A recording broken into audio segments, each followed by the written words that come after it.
Ukraine की राजनीति में एक बार फिर बड़ा उलटफेर देखने को मिला है। राष्ट्रपति जेलेंस्की के खिलाफ राजनीतिक दबाव बढ़ने की कोशिश कर रहे पूर्व रक्षा मंत्री का दाव अब उल्टा पड़ता नजर आ रहा है। जिस विरोध प्रदर्शन से जेलेंस्की पर दबाव बढ़ने की उम्मीद थी, वही आंदोलन अचानक क्यों कमजोर पड़ गया। आखिर चुनाव की जो राजनीति है या फिर चुनाव की मांग की पूरी रणनीति जो है वो क्या है। सबसे पहले हम देखते हैं यहाँ पर जो खबर है वो हमारी क्या है। यूक्रेन जो है, यूक्रेन में क्या हुआ है कि यूक्रेन के जो अपदस्थ यहाँ पर रक्षा मंत्री जो हैं, उनके खिलाफ उनका जो है जेलेंस्की के खिलाफ जो दाव है वो अब उल्टा पड़ गया है, क्योंकि यहाँ पर जो विरोध प्रदर्शन है वो यहाँ पर जो समाप्त हैं वो हो चुके हैं। यानी कि अगर हम देखें तो सबसे पहले यूक्रेन में क्या हुआ था कि यूक्रेन के जो रक्षा मंत्री हैं उनको यहाँ पर पद से हटा दिया गया था, जिससे क्या हुआ था कि वहां की जो जनता थी, आम जनता में क्या हुआ कि बहुत ज्यादा जो विरोध प्रदर्शन है वो यहाँ पर देखने को मिले और उन्होंने जो है मांग की थी कि इनके जो रक्षा मंत्री है उनको वापस सत्ता में लाया जाए। अब उसके बाद क्या हुआ था कि यहाँ पर जो इनके रक्षा मंत्री हैं उनको मांग करने की यानी कि वापस सत्ता में लाने की जो मांग है वो यहाँ पर चल रही थी। तो अब हम सबसे पहले देखते हैं यहाँ पर न्यूज क्या है। यूक्रेन के जो पूर्व रक्षा मंत्री हैं उनकी अगर हम बात करें तो यानी कि जो यहाँ पर हैं मिखाइलो मिखाइलो फेडोरोव ने जो है यहाँ पर क्या किया है कि सबसे पहले अगर हम देखें तो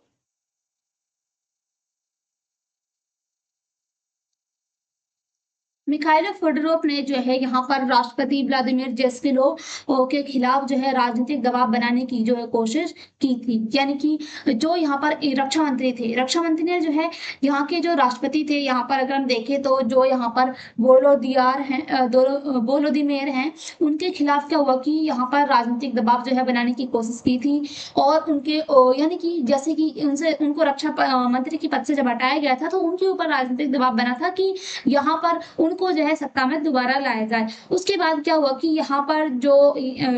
एक तरीके से जो वहां के रक्षा मंत्री थे, जैसे कि अगर हम देखें तो जो यहाँ पर फेडोरोव हैं, फेडोरोव को जुलाई 2026 में रक्षा मंत्री के पद से जो है हटा दिया गया था, जिसके बाद यहाँ की जो जनता है उसमें बहुत ज्यादा जो विरोध प्रदर्शन है वो देखने को मिले थे। और उसके बाद क्या हुआ था कि वहां की जो जनता थी उन्होंने मांग की थी कि इनको जो है दोबारा सत्ता में लाया जाए और उनके हटने के बाद जो है कई जगहों पर विरोध प्रदर्शन हुए थे। और उसके साथ ही हम अगर देखें तो यहाँ पर जो प्रदर्शनकारी थे, प्रदर्शनकारियों की जो है मांग थी कि जो यहाँ पर रक्षा मंत्री हैं उनको वापस यहाँ पर सत्ता में लाया जाए। बाद में जो फेडोरोव थे उन्होंने जो है युद्ध के बीच में राष्ट्रपति के चुनाव करने की जो मांग है वो यहाँ पर कर दी। यानी कि जब यहाँ पर रूस और हम देखें तो सबसे पहले अगर हम देखें तो काफी समय से जो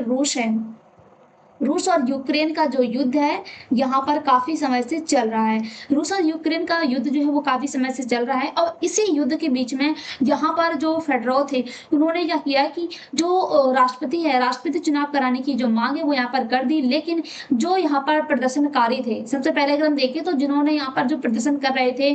जेलेंस्की के खिलाफ, जो रक्षा मंत्री हैं उन यानी कि जब उनको पद से हटाया गया था तब, तो उनके जो आयोजक थे यानी कि जो प्रदर्शन के आयोजक थे उनकी जो मांग है इससे उन्होंने जो है इस मांग से दूरी बना ली। यानी कि जब यहाँ पर राष्ट्रपति के चुनाव की मांग की गई तो यहाँ पर क्या हुआ कि जब राष्ट्रपति की चुनाव की मांग की गई तो जो यहाँ पर प्रदर्शनकारी जो आयोजक थे उन्होंने क्या हुआ कि इस मांग से जो है दूरी बना ली। यानी कि जो यहाँ पर राष्ट्रपति की मांग हुई थी उससे उन्होंने दूरी बना ली थी। तो उसके बाद क्या हुआ था कि जो ये विरोध प्रदर्शन है वो यहाँ पर कमजोर पड़ गया। यानी कि हम देखें तो यहाँ पर एक बार जो है चुनाव की मांग हुई, यहाँ पर चुनाव की मांग हुई तो क्या हुआ कि यहाँ पर जो विरोध प्रदर्शन है ये कमजोर पड़ चुका था। अब हम यहाँ पर देखें तो सबसे पहले जो मिखाइलो फेडोरोव है ये कौन है। अगर हम मिखाइलो फेडोरोव की बात करें तो ये जो है एक हम देखें तो यहाँ पर यूक्रेन के युवा और यहाँ पर जो लोकप्रिय एक तरीके से जो राजनेता हैं वो यहाँ पर माने जाते हैं। यानी कि एक तरीके से हम कहें कि ये जो है यहाँ पर यूक्रेन के लोकप्रिय राजनेता के रूप में देखे जाते हैं, बहुत ही ज्यादा लोकप्रिय रहते हैं। और ये पहले जो है डिजिटल ट्रांसपेरेंसी जो ट्रांसफॉर्मेशन है उससे जुड़े रहे हैं। यानी कि जो डिजिटल ट्रांसफॉर्मेशन है उसमें इनका जुड़ाव जो है वो बना रहा है काफी समय से ये जो है इसमें जुड़े रहे हैं। और उन्होंने जो है टेक्नोलॉजी और उसके साथ ही जो ड्रोन वॉरफेयर है उसकी अगर हम बात करें तो ड्रोन वॉरफेयर को बढ़ाने में के लिए भी जो है इनको जाना जाना जाता है। यानी कि इन्होंने जो है यहाँ पर जो ड्रोन वॉरफेयर है, यानी कि एक तरीके से जो यहाँ पर ड्रोन का युद्ध होता है, या फिर हम कहें जो ड्रोन बनाए जाते हैं उनको बढ़ाया है इन्होंने। उसके साथ ही अगर हम देखें तो इन्होंने जो है जनवरी 2026 में क्या किया था, जनवरी 2026 में यहाँ पर रक्षा मंत्री इनको जो है बनाया गया था। और उसके बाद अगर हम देखें तो क्या हुआ कि जो है जुलाई में क्या हुआ कि ज़ेलेंस्की ने उन्हें जो है उनके पद से जो है यहाँ पर हटा दिया गया। यानी कि उनको जो है उनके पद से एक तरीके से अगर हम कहें तो उनको उनके पद से जो है हटा दिया गया है। उसके बाद उनके जो समर्थकों ने कहा कि ये जो फैसला लिया गया है यहाँ पर ज़ेलेंस्की के द्वारा यहाँ पर जो रक्षा मंत्री को पद से हटाने का जो फैसला लिया गया है वो एक तरीके से जो गलत फैसला है। तो यहाँ पर उन्होंने जो है जो ज़ेलेंस्की हैं उनके खिलाफ विरोध प्रदर्शन किए थे, और ये जो विरोध प्रदर्शन है वो बहुत ज़्यादा बढ़ चुके थे। और बाद में यहाँ पर हम देखें तो यहाँ पर ये भी देखने को मिला था कि इस विरोध प्रदर्शन के बाद जो है ये विरोध प्रदर्शन जो है वो कमज़ोर पड़ गया था। अब हम देखें तो उन्हें हटाया क्यों गया था, यानी कि जो यहाँ पर फेडरल थे उनको यहाँ पर एक तरीके से अगर हम देखें तो यहाँ पर जो रक्षा मंत्री है उसके पद से क्यों हटाया गया था। सबसे पहले अगर हम देखें तो यहाँ की जो यूक्रेन की सरकार है, अगर हम यूक्रेन की सरकार की बात करें तो यहाँ पर क्या हुआ कि यहाँ की जो रक्षा मंत्री हैं जो फेडरल थे इनको जो है यहाँ पर रक्षा मंत्री के पद से जो है हटा दिया गया है। तो इसके जो यहाँ पर इनकी जो रक्षा मंत्री के जो समर्थक थे इन्होंने क्या किया है कि यहाँ पर सबसे पहले ये जो है नाराज हुए। और उसके बाद अगर हम देखें तो यूक्रेन के कई सारे शहर ऐसे थे जहाँ पर इनके समर्थन में जो है यहाँ पर विरोध प्रदर्शन जो है वो यहाँ पर हुए थे। और उसके बाद यहाँ पर जो विरोध प्रदर्शन करने वाले लोग थे उन्होंने ये मांग रखी थी कि यहाँ पर जो यहाँ पर राष्ट्रपति हैं इनको क्या किया जाए, यानी कि जो यहाँ पर रक्षा मंत्री हैं इनको वापस सत्ता में लाया जाए। और उसके साथ ही मांग इनके द्वारा यही रखी गई थी कि यहाँ की इनकी जो रक्षा मंत्री हैं यहाँ पर फेडरल इनको वापस सत्ता में लाया जाए। और यहाँ पर जो ज़ेलेंस्की हैं उनके खिलाफ जो है विरोध प्रदर्शन हुए थे। इससे क्या हुआ था कि उन पर जो है यहाँ पर राजनीतिक दबाव जो है वो बना था। और जो है उसके बाद इन्होंने क्या किया था कि यहाँ पर जो राष्ट्रपति के चुनाव, यहाँ पर अगर हम देखें तो राष्ट्रपति के चुनाव के लिए सबसे पहले अगर हम देखें तो इन्होंने क्या किया था कि राष्ट्रपति के चुनाव की मांग जो है वो यहाँ पर कर दी थी, जिससे क्या हुआ था कि ये जो विरोध प्रदर्शन है वो कमजोर पड़ चुका था। यानी कि अगर हम देखें तो ये जो विरोध प्रदर्शन है वो कमजोर हो गया था। और उसके साथ ही अगर हम देखें तो यहाँ पर जो फेडरल थे उन्होंने चुनाव की मांग जो है वो क्यों की थी, यानी कि यहाँ पर जो चुनाव की मांग की गई थी फेडरल के द्वारा कि जो राष्ट्रपति है उसका चुनाव दोबारा करवाई जाए, तो यहाँ पर चुनाव की मांग जो है वो क्यों करी गई थी। तो सबसे पहले अगर हम देखें तो यूक्रेन की अगर हम यहाँ पर सरकार की बात करें तो यूक्रेन की जो गवर्नमेंट है वो बहुत ज्यादा, अगर हम देखें तो एक तरीके से जो यहाँ पर यूक्रेन में जो है यहाँ पर सरकार का संकट, यहाँ पर जो इनकी गवर्नमेंट है उसमें संकट दिखाई देखने को मिलता है। यानी कि जो यहाँ की सरकार है वो बहुत ज्यादा एक तरीके से हम कहें कमजोर होती जा रही है। जो यहाँ की सरकार है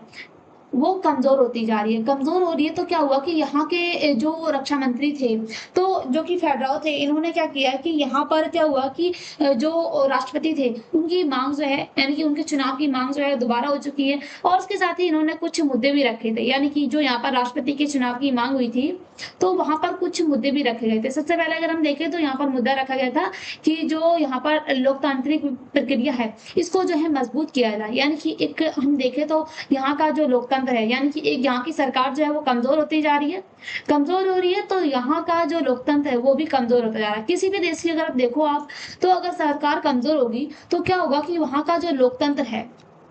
लोकतंत्र भी जो है वहाँ का कमजोर हो जाएगा। तो इसीलिए अब यहाँ पर हम देखें तो वहाँ का जो लोकतंत्र है वो कमजोर हो रहा है। इसीलिए वहाँ के लोगों ने जो है यहाँ पर जो लोकतांत्रिक प्रक्रिया है इसको मजबूत करने की मांग जो है वो की है। और उसके साथ ही यहाँ पर ये भी मांग की गई थी कि जो यहाँ पर भ्रष्टाचार देखने को मिल रहा है, यानी कि यूक्रेन में जो है यूक्रेन की जो सरकार है, सरकार में बहुत ज्यादा जो भ्रष्टाचार देखने को मिल रहा है, उस पर यहाँ पर जो सरकार है वो एक तरीके से कार्रवाई करे और यहाँ पर जो भ्रष्टाचार है इसको खत्म किया जाए। यानी कि जो यहाँ पर भ्रष्टाचार देखने को मिल रहा है इसको खत्म किया जाए। और उसके साथ ही सरकार जो है यहाँ पर जवाबदेह हो, यानी कि किसी भी तरीके से यहाँ पर जनता का एक तरीके से जो विश्वास है वो यहाँ पर खो रहा है, और उसके साथ ही अगर हम देखें तो यहाँ पर अगर जो यहाँ पर सरकार है, सरकार जो है जवाबदेह होनी चाहिए। अगर किसी भी प्रकार की जो गलती है वो यहाँ पर सत्ता में होती है, या फिर हम कहें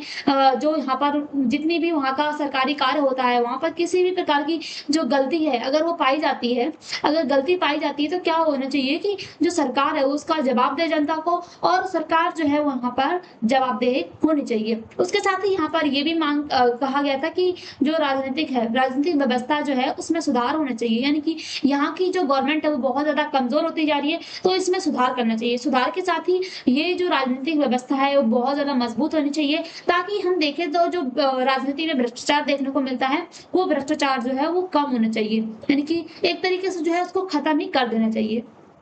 तो भ्रष्टाचार खत्म होगा तो क्या होगा कि हमारा जो लोकतंत्र है वो मजबूत हो जाएगा। और उसके साथ ही हम देखें तो यूक्रेन में जो है युद्ध काफी समय से चल रहा है, तो युद्ध के बावजूद जो है यहाँ पर चुनाव की मांग करने का जो रास्ता है वो यहाँ के जो एक तरीके से हम रक्षा मंत्री हैं जो जेलेंस्की हैं उन्होंने यहाँ पर रखा है। इसके साथ ही हम कहें जो जेलेंस्की हैं उनके लिए एक बड़ा राजनीतिक चुनौती वाला कदम देखने को मिल सकता है, क्योंकि इनका जो दाव रखा गया था कि रक्षा मंत्री को इन्होंने पद से हटा दिया जाता है, तो अब इनका जो दाव है इन पर ही उल्टा पड़ गया। यानी कि एक तरीके से हम देखें तो इन्होंने उनके लिए दाव रखा था कि वो जो है इसमें फंसेंगे, लेकिन इन पर ही उल्टा पड़ गया। तो एक तरीके से इनके खिलाफ ही जो विरोध प्रदर्शन है वो यहाँ पर होने लगे थे। अब हम देखें तो विवाद जो हुआ था यहाँ पर, यानी कि जो विवाद यहाँ पर विरोध प्रदर्शन देखने को मिला था, इसकी असली वजह क्या थी? यह विवाद सिर्फ एक यहाँ पर अगर हम देखें तो जो फैदराव थे उनके बनाम और जेलेंस्की का नहीं था। यानी कि अगर हम देखें तो जो रक्षा मंत्री और जो राष्ट्रपति थे उनके यहाँ पर एक तरीके से जो है उनका ही विवाद नहीं था, बल्कि यहाँ पर ये जो है इसके पीछे 3 सबसे बड़े सवाल जो है यहाँ पर छिपे हुए थे। सबसे पहले अगर हम देखें तो यहाँ पर डेमोक्रेसी का सबसे बड़ा सवाल यहाँ पर छुपा हुआ था, यानी कि डेमोक्रेसी यानी कि लोकतंत्र। तो लोकतंत्र का सबसे बड़ा यहाँ पर सवाल जो है देखने को मिलता है, क्योंकि अगर हम देखें तो यूक्रेन की इस युद्ध के कारण जो है काफी सारा जो है नुकसान हो चुका है यूक्रेन को। और उसके साथ ही यहाँ पर जो यूक्रेन की व्यवस्था है, यहाँ की जो सरकार है वो बहुत ज्यादा कमजोर होती जा रही है। तो किसी भी देश की अगर सरकार कमजोर होगी, यानी कि किसी भी देश की क्या होगा कि अगर सरकार कमजोर होगी, यानी कि अगर हम देखें तो सरकार कमजोर होगी तो क्या होगा कि उस देश का लोकतंत्र जो है वो कमजोर हो जाएगा। तो हमें क्या करना चाहिए कि क्या युद्ध के दौरान भी चुनाव होने चाहिए? तो आपको क्या लगता है कि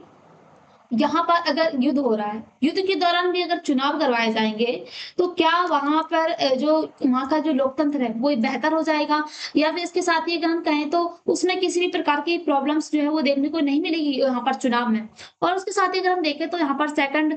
जो सवाल है वो यहाँ पर ये भी उठ रहा था यहाँ पर सुरक्षा का, यानी कि सिक्योरिटी यानी कि सुरक्षा। तो सुरक्षा का सवाल भी यहाँ पर उठ रहा था।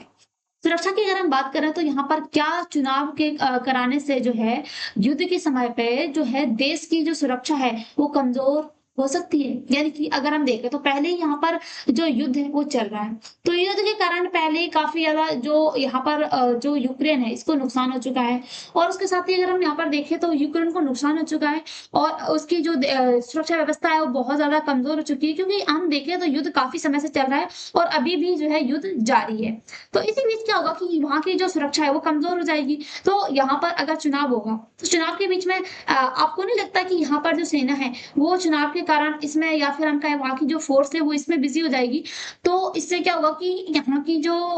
एक तरीके से सुरक्षा व्यवस्था है वो कमजोर हो जाएगी। और उसके साथ ही अगर हम देखें तो यहाँ पर थर्ड पॉइंट है जो लेजिटिमेसी है, और यानी कि अगर हम देखें तो लंबे समय तक अगर चुनाव न होने पर क्या होगा कि सरकार की जो लोकतांत्रिक वैधता है, यानी कि जो सरकार होती है वो एक तरीके से लोकतांत्रिक होती है, अगर उसकी लोकतांत्रिक वैधता है वो यहाँ पर उसको लेकर सवाल जो है यहाँ पर बन सकते हैं। ये सबसे बड़ा जो है यहाँ पर विवाद का केंद्र जो है एक तरीके से हम देखें बना हुआ है, यानी कि ये जो 3 सवाल है वो यहाँ पर सबसे बड़े देखने को मिल रहे हैं। अब हम यहाँ पर देखें तो यूक्रेन के दौरान जो है यहाँ पर क्या हुआ कि मुश्किल क्यों देखने को मिली, यानी कि युद्ध के दौरान जो है यहाँ पर यूक्रेन में मुश्किल क्यों देखने को मिली? यूक्रेन अगर हम बात करें तो यूक्रेन अभी भी जो है रूस के साथ युद्ध में है, यानी कि अभी भी जो है यहाँ पर युद्ध जारी है, अभी भी युद्ध जो है खत्म नहीं हुआ है। यानी कि युद्ध जो है अभी भी खत्म नहीं हुआ और उसके साथ ही जो मटेरियल जो हम कहें लॉ जो है वो अभी भी यहाँ पर लागू है। युद्ध कराने की जो अगर यहाँ पर युद्ध होगा तो क्या होगा कि कई सारी जो मुश्किलें हैं वो यहाँ पर देखने को मिल सकती है। सबसे पहले क्या होगा कि जो लाखों लोग हैं वो देश से बाहर जा सकते हैं। यानी कि यूक्रेन के जो लाखों युवा हैं और यहाँ की जो यहाँ पर आम आबादी है, यहाँ की जो आम आबादी है आम आबादी है वो यहाँ पर यूक्रेन को छोड़कर जो है बाहर जा सकती है और उसके साथ ही बड़ी संख्या में लोग क्या होंगे विस्थापित हो जाएंगे। यानी कि एक तरीके से लोग जो है यहाँ से प्रवास कर जाएंगे। प्रवास कर जाएंगे तो क्या होगा कि यहाँ की जो जनता है वो यहाँ पर कम हो जाएगी और उसके साथ ही यहाँ पर जो रूस है, रूस क्या होगा कि अगर जनता कम हो जाएगी तो कुछ क्षेत्र में जो रूस है वो कब्जे में यहाँ पर आ जाएगा। यानी कि रूस जो है यूक्रेन पर कब्जा कर लेगा फिर। तो इससे क्या होगा कि फिर यहाँ पर जो यूक्रेन के कुछ क्षेत्र हैं, इस पर जो है जो यहाँ पर रूस है वो कब्जा कर लेगा। उसके साथ ही अगर हम यहाँ पर देखें तो जो सैनिक है, सैनिक के मतदान की व्यवस्था जो है वो यहाँ पर कठिन हो जाएगी क्योंकि यहाँ पर जो यहाँ की जो जनता है वो यहाँ पर विस्थापित कर लेगी। तो विस्थापित कर लेगी तो यहाँ पे जो मतदान व्यवस्था है वो बहुत ज़्यादा कठिन हो जाएगी। कुछ ही लोग जो हैं यहाँ पर बचेंगे, बाकी लोग जो है यहाँ पर युद्ध के कारण विस्थापित हो जाएँगे। यानी कि एक तरीके से हम कहें तो प्रवास कर जाएँगे।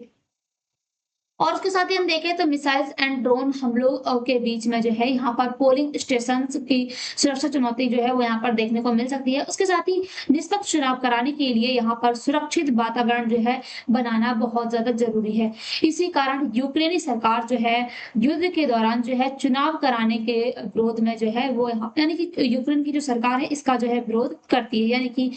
यहाँ पर जो एक तरीके से जो है चुनाव की मांग चली थी यहाँ पर जो राष्ट्रपति हैं उनके चुनाव की मांग, तो यहाँ की जो सरकार है, वो इसका विरोध जो है करती है। अब हम यहाँ पर देखें तो जो प्रदर्शनकारी थे, उन्होंने जो है यानी कि जो प्रदर्शनकारी थे, उन्होंने जो है फेडराव का जो साथ है वो क्यों छोड़ दिया था? यानी कि हम देखें तो स्टार्टिंग में जब उनको पद से हटाया गया था तो उनके लिए जो है यहाँ पर विरोध प्रदर्शन किए गए थे। लेकिन बाद में जब उन्होंने यहाँ पर राष्ट्रपति के चुनाव की मांग की थी, राष्ट्रपति के चुनाव की मांग की थी तो यहाँ पर जो उनके समर्थक थे ना, जिन्होंने यहाँ पर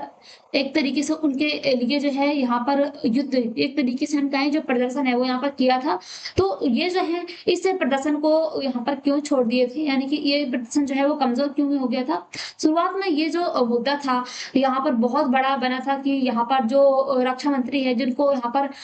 पद से हटा दिया गया है उनको वापस लाया जाए। लेकिन बाद में जो है फेडराव ने आगे चढ़कर जो है युद्ध के दौरान जो है चुनाव की मांग कर दी। तो क्या हुआ कि जो प्रदर्शनकारी थे उन्होंने यानी कि प्रदर्शनकारी के जो आयोजक थे उन्होंने जो है यहाँ पर हम कहें तो युद्ध के दौरान जो है चुनाव कराना अभी एक तरीके से जो है कानूनी और हम देखें तो व्यावहारिक रूप से मुश्किल एक तरीके से बताया है। तो इसीलिए उन्होंने जो है इस यानी कि इस जो प्रदर्शन है वो यहाँ पर कमजोर पड़ चुका था।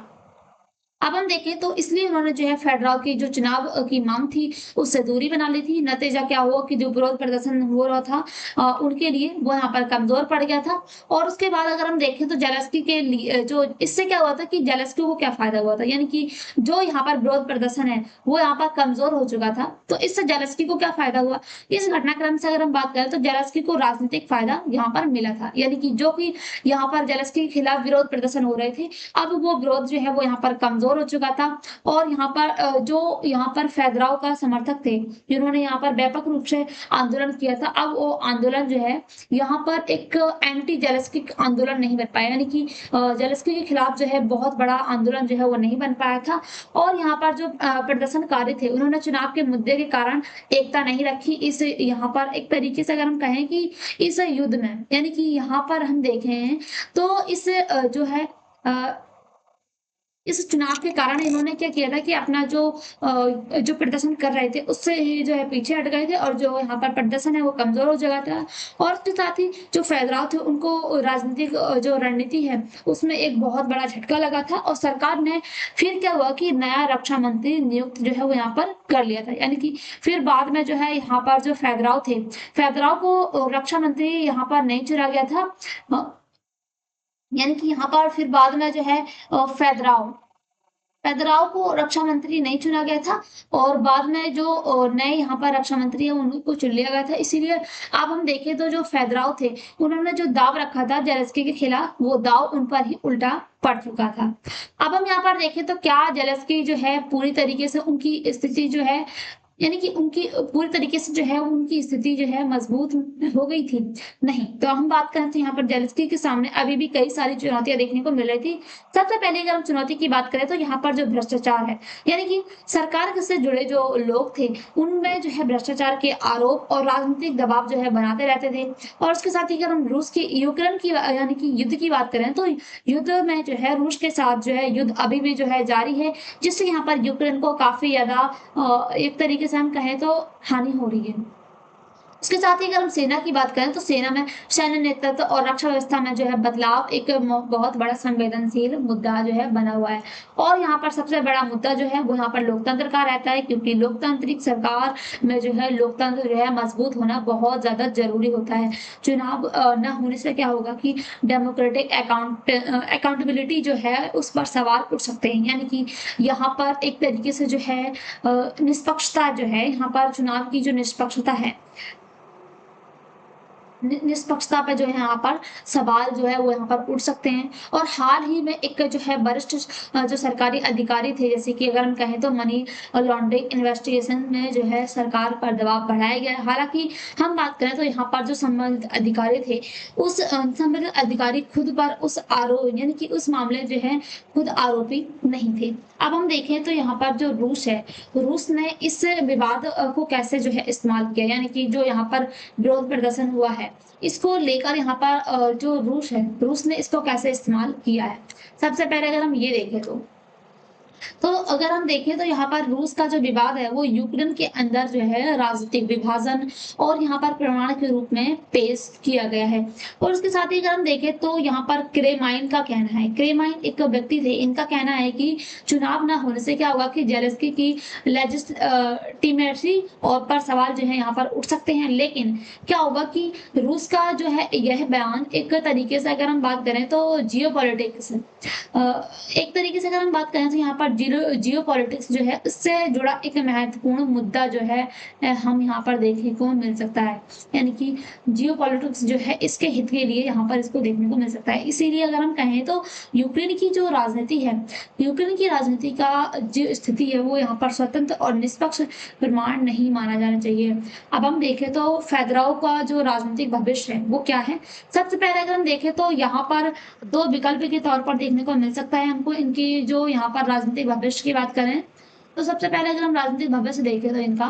तो फेदराव के सामने अभी भी दो रास्ते हैं। सबसे पहला विकल्प क्या है इनके सामने, तो यहाँ पर जो ऑपोजिशन पॉलिटिक्स है यानी कि जो उनके विरोध करने वाले लोग हैं वे जो है जेलेंस्की की सरकार के खिलाफ जो है एक विपक्षी चेहरा जो है बन सकते हैं। और उसके साथ ही अगर हम दूसरे विकल्प की बात करें तो यहाँ पर जो गवर्नमेंट का जो रिज्यूम है यानी कि जो भ्रष्टाचार है, टेक्नोलॉजी और जो है मिलिट्री जो मॉडर्नाइजेशन है जैसे जो मुद्दे हैं अभी भी राजनीतिक आधार को जो है मजबूत कर सकते हैं। लेकिन इसके साथ ही अगर हम यहाँ पर देखें तो अभी भी सबसे बड़ी समस्या यहाँ पर ये है कि उनके समर्थक यानी कि यहाँ पर जो समर्थन करने वाले लोग हैं वो आंदोलन से जुड़े यानी कि आंदोलन के मुद्दे पर जो है साथ नहीं रहे हैं और यहाँ पर इसकी जो राजनीतिक रणनीति है वो उसको नुकसान जो है वो यहाँ पर हुआ है। अब हम यहाँ पर देखें कि जो जेलेंस्की बनाम फेदराव की अगर हम बात करें तो इनकी तुलना के तौर पर अगर हम इनको देखें तो सबसे पहले अगर हम देखें तो जेलेंस्की जो कि यहाँ पर राष्ट्रपति थे यूक्रेन के, और अगर हम यहाँ पर इनकी बात करें जो फेदराव की बात करें तो ये यहाँ के जो पूर्व रक्षा मंत्री हैं ये माने जाते हैं। और अगर हम इनकी जो प्राथमिकता है उनके बारे में बात करें तो ये जो है युद्ध और जो है राष्ट्रीय एकता के एक तरीके से प्रतीक माने जाते हैं, यानी कि ये जो है राष्ट्र में एकता बनाए रखने के लिए जाने जाते हैं। और अगर हम इनकी जो पूर्व रक्षा मंत्री हैं फेदराव, इनकी बात करें तो ये जो है राजनीतिक और जो प्रशासनिक सुधार है इसके तौर पर इनको देखा जाता है। और अगर हम चुनाव की बात करें तो युद्ध के बीच जो है कठिन यहाँ पर हो सकता था, यानी कि कि इन्होंने जो है ज़ेलेंस्की ने कहा था कि युद्ध के बीच में जो चुनाव करना है वो बहुत ज़्यादा कठिन होगा और इस पे अगर हम देखें तो जो फेदराव थे, इन्होंने जो है चुनाव का रास्ता तलाशा था और इन्होंने जो है चुनाव की माँग जो है वो यहाँ पर रखी थी। और उसके साथ ही अगर हम देखें तो जो भ्रष्टाचार का मुद्दा देखें तो ये जो है यहाँ पर भ्रष्टाचार पर कार्रवाई करने का दावा करते हैं और यहाँ पर अगर हम जो पूर्व रक्षा मंत्री हैं उनकी बात करें तो ज़्यादा सुधार की माँग जो है ये करते हैं भ्रष्टाचार में। अब हम राजनीतिक स्थिति की बात करें तो ये जो है अभी सत्ता में है, लेकिन अगर हम यहाँ पर इनकी बात करें जो फेदराव हैं, इनकी बात करें तो ये विपक्षी भूमिका की ओर से जो है अब ये इनको जो है यहाँ पर रक्षा मंत्री के पद से हटा दिया गया है और उसके साथ ही जो नया यहाँ पर रक्षा मंत्री है, नया रक्षा मंत्री जो है वो यहाँ पर चुन लिया गया है। अब हम इसके साथ ही अगर हम देखें तो ये जो विवाद है, इसके संभावित अगर हम प्रभाव देखें यानी कि कुछ प्रभाव भी इसके हो सकते हैं। तो सबसे पहले अगर हम इसके प्रभाव देखें तो क्या है इसके प्रभाव? प्रभाव देखें तो राजनीतिक प्रभाव अगर हम देखें सबसे पहले तो यूक्रेन में जो है सत्ता और जो विपक्ष है, सत्ता और विपक्ष के बीच जो है तनाव जो है वो यहाँ पर बढ़ सकता है और इसके साथ ही अगर हम सैन्य प्रभाव की बात करें तो यहाँ पर रक्षा मंत्रालय में लगातार बदलाव से जो है यहाँ की पॉलिसी जो कंटिन्यूटी है उस पर सवाल उठ सकते हैं। अगर हम लोकतांत्रिक प्रभाव की बात करें तो चुनाव और जो लोकतांत्रिक संस्थाएं हैं उन पर बहस और ज्यादा तेज जो है वो हो सकती है। और उसके साथ ही अगर हम यहाँ पर देखें तो यूक्रेन, यहाँ पर जो यूक्रेन है, यूक्रेन और जो रूस है इसके युद्ध की अगर हम बात करें तो यहाँ पर जो रूस है, रूस की अगर हम देखें तो जो रूस है, तो रूस का अगर जो राजनीतिक विवाद है वो अपने प्रचार और कूटनीतिक के रूप में जो है इसका इस्तेमाल कर रहा है और पश्चिमी देशों पर भी जो है इसका प्रभाव जो है वो देखने को मिलता है। जैसे कि अगर हम देखें तो यूएस, यूरोपियन अलायंस और यहाँ पर यूक्रेन को जो समर्थन कर देते हैं और उसके साथ ही जो मिलिट्री सपोर्ट्स है उसके साथ ही अगर हम देखें तो जो गवर्नेंस रिफॉर्म है उस पर भी अगर हम देखें तो इसका ध्यान है। अब हम ये देखें कि ये जो है भारत के लिए महत्वपूर्ण क्यों है? सबसे पहले अगर हम ये देखें तो ये भारत के लिए महत्वपूर्ण क्यों है? भारत के लिए है खबर सीधे तौर पर तो महत्वपूर्ण नहीं है, बल्कि अगर हम देखें तो जो रूस यूक्रेन है, रूस यूक्रेन वॉर और यहाँ पर जो ग्लोबल पॉलिटिक्स है, ग्लोबल पॉलिटिक्स के कारण ये जो है यहाँ पर भारत के लिए भी जो है महत्वपूर्ण है। अब हम मुख्य प्रभाव देखें तो यहाँ पर रसिया यूक्रेन कॉन्फ्लिक्ट की दिशा में यहाँ पर देखने को मिल सकता है, यानी कि जो रूस यूक्रेन का जो युद्ध है वो यहाँ पर देखने को मिल सकता है। यूरोप की जो सिक्योरिटी है वो यहाँ पर इस एक तरीके से जो है इस पर सवाल बना हुआ है कि यहाँ पर जो यूक्रेन यूरोप की जो सिक्योरिटी है वो यहाँ पर बनी रहेगी या नहीं। और उसके साथ ही हम देखें तो जो वेस्टर्न मिलिट्रीज हैं, यानी कि अगर हम देखें तो जो वेस्टर्न मिलिट्रीज हैं उनमें यहाँ पर जो असिस्टेंस है उसको लेकर सवाल बन सकता है। और उसके साथ ही अगर हम देखें तो यहाँ पर जो रसिया के साथ जो है भारत के संबंध, ये भी एक बड़ा मुद्दा जो है यानी कि ये भी देखने को मिल सकता है कि भारत की जो है रसिया के साथ संबंध कैसे हैं, भविष्य में जो है पीस नेगोशिएशन। और उसके साथ ही हम देखें तो यूक्रेन में जो है राजनीतिक अस्थिरता बढ़ती है तो क्या होगा कि युद्ध और जो पीस टॉक्स है वो दोनों पर जो है इसका असर जो है वो यहाँ पर देखने को मिल सकता है। अब निष्कर्ष क्या है? निष्कर्ष की अगर हम बात करें तो यहाँ पर जो फेदराव है, फेदराव को क्या हुआ कि जो रक्षा मंत्री हैं उसके पद से जो है हटा दिया गया है, यानी कि जो फेदराव हैं उनको रक्षा मंत्री के पद से जो है हटा दिया गया है। और उसके बाद अगर हम देखें तो उनके जो समर्थन करने वाले लोग थे, यानी कि जिन्होंने इनके खिलाफ इनके लिए जो है विरोध प्रदर्शन किए थे और तो क्या हुआ था कि बाद में जब इन्होंने युद्ध के दौरान जो है चुनाव की मांग कर दी थी, चुनाव की मांग करने के कारण क्या हुआ था कि इनके जो यहाँ पर समर्थन करने वाले लोग थे इन्होंने जो है इनका साथ छोड़ दिया था, यानी कि उसके बाद जो इनके समर्थक में यहाँ पर जो विरोध प्रदर्शन हो रहे थे वो यहाँ पर जो विरोध प्रदर्शन है वो कमजोर पड़ गए थे। और उसके बाद जो इनके आयोजक थे उन्होंने जो है जो यहाँ पर इन्होंने चुनाव की मांग की थी उससे इन्होंने जो है दूरी बना ली थी और इससे क्या हुआ था कि जो चुनाव प्रदर्शन है वो कमजोर पड़ गया था। और अगर हम फिलहाल की बात करें तो ज़ेलेंस्की की जो स्थिति है वो यहाँ पर मजबूत दिखाई देती है और जो यहाँ पर रक्षा मंत्री जो फेदराव थे, जो यहाँ पर फेदराव थे, उनको अब यहाँ पर क्या किया गया था कि जो सत्ता है उससे हटा दिया गया। उसके बाद अब क्या हुआ कि जो नया यहाँ पर रक्षा मंत्री है उसको नियुक्त जो है वो यहाँ पर एक तरीके से हम कहें कि जो सरकार है उसके द्वारा कर लिया गया है।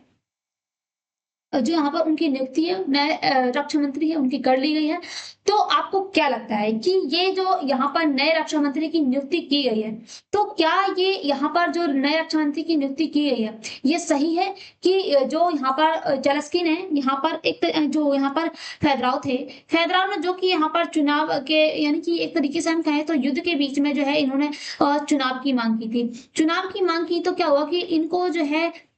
इनके बाद इनको जो है नया यहाँ पर जो रक्षा मंत्री है वो नियुक्त किया गया है। तो यहाँ पर रक्षा मंत्री जो है नया रक्षा मंत्री को जो है नियुक्त किया गया है। तो क्या लगता है आपको कि क्या यहाँ पर जो यूक्रेन की सरकार है इन्होंने जो है नया जो यहाँ पर रक्षा मंत्री है, रक्षा मंत्री को नियुक्त किया है, ये सही किया है या नहीं? आपकी जो भी राय हो कमेंट बॉक्स में ज़रूर बताइएगा। इसके साथ ही आपको इसकी पीडीएफ चाहिए तो हमारा जो टेलीग्राम चैनल है जिसकी लिंक डिस्क्रिप्शन बॉक्स में दी गई है इसको ज्वाइन कीजिए और चैनल से जुड़ी अपडेट चाहिए वो आपको उस पे मिल जाएगी। और इसके साथ ही अगर आपको डिस्क्रिप्शन में जो लिंक दी गई है अगर वो ज्वाइन ना हो तो सबसे पहले आपको क्या करना है कि टेलीग्राम पे जाना है। टेलीग्राम पे जाकर क्या करना है कि यहाँ पर जो लिंक है वो यहाँ पर ज्वाइन करनी है यानी कि एक तरीके से आपको सर्च करना है मस्तूरा डिफेंस, मस्तूरा डिफेंस ये सर्च करना है टेलीग्राम में जाकर, ठीक है? तो आपको जो टेलीग्राम चैनल का लिंक है वो यहाँ पर मिल जाएगा। इसमें ही आपको जो यहाँ पर न्यूज़ है इसकी पीडीएफ जो है वो यहाँ पर आपको डेली प्रोवाइड की जाती है। यहाँ से जाके आप इसको पढ़ सकते हैं और अपने एग्जाम के लिए रिवीजन कर सकते हैं। मिलते हैं अगले करंट की न्यूज़ के साथ, तब तक के लिए बाय, थैंक्स फॉर वॉचिंग।